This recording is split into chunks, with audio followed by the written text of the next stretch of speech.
Sa hardin.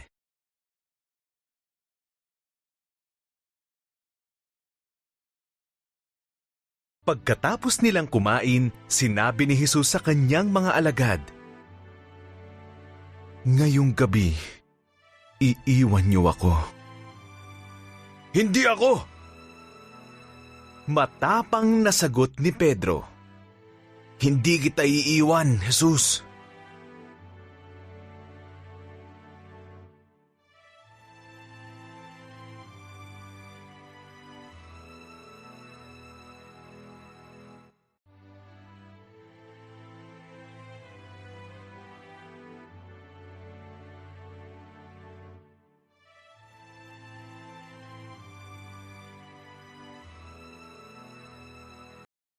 Napabuntong hininga si Jesus. Bago tumilaok ang mga manok sa umaga, 3 beses mo akong ipagkakaila. "Mamamatay akong kasama ka bago ko gawin yun," sabi ni Pedro.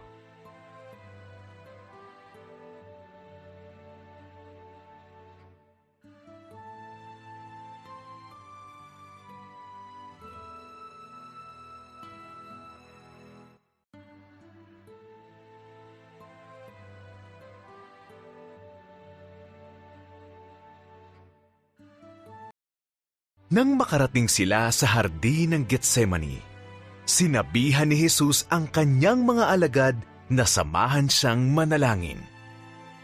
Ang mga alagad ay pagod, sila ay nakatulog.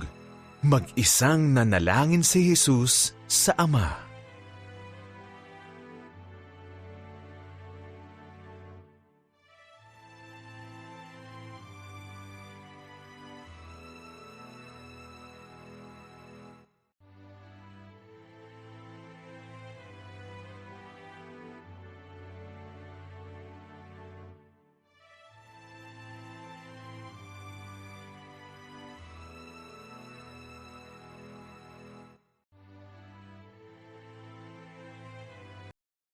Alam ni Jesus na gusto ng mga kaaway niyang ipapatay siya.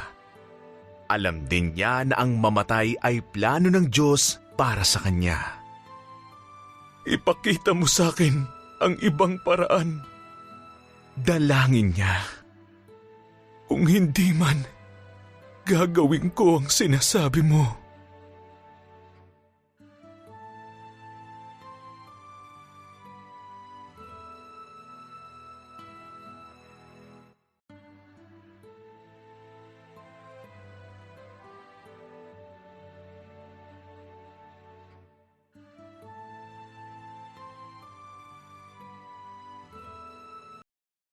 Nang biglang nagliwanag, may mga nagsigawan at ang lahat ay nagising.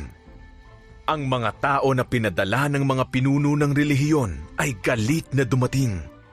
Hinagkan ni Judas si Jesus upang ipakita kung sino ang kailangang hulihin.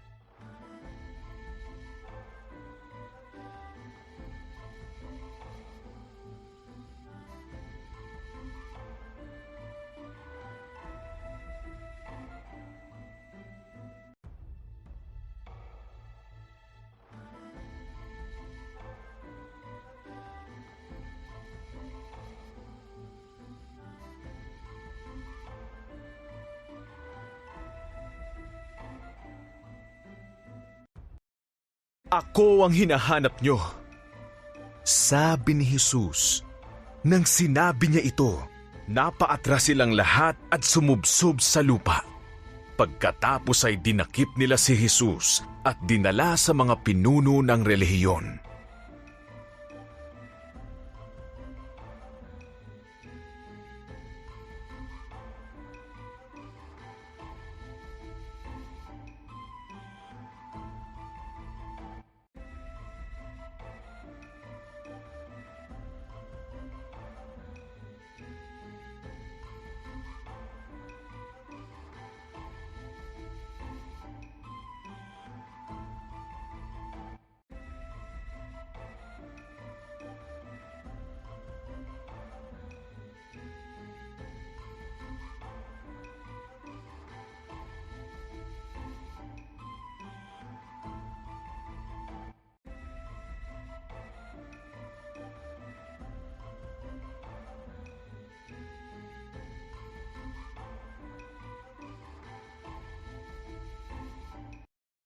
Umalis ang marami sa mga alagad ni Jesus, ngunit sinundan siya ni Pedro.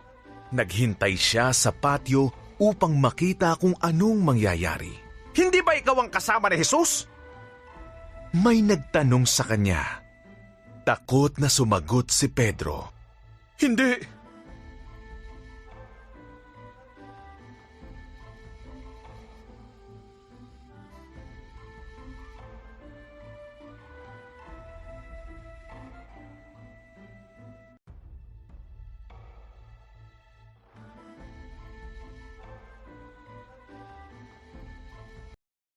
Dalawang magkaibang tao pa ang nagtanong sa kanya ng ganoon.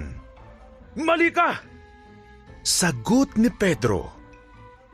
Hindi ko kilala si Jesus! 3 beses na itinanggi ni Pedro si Jesus. Nang marinig niya ang tilaok ng manok, humagulgulo siya ng iyak.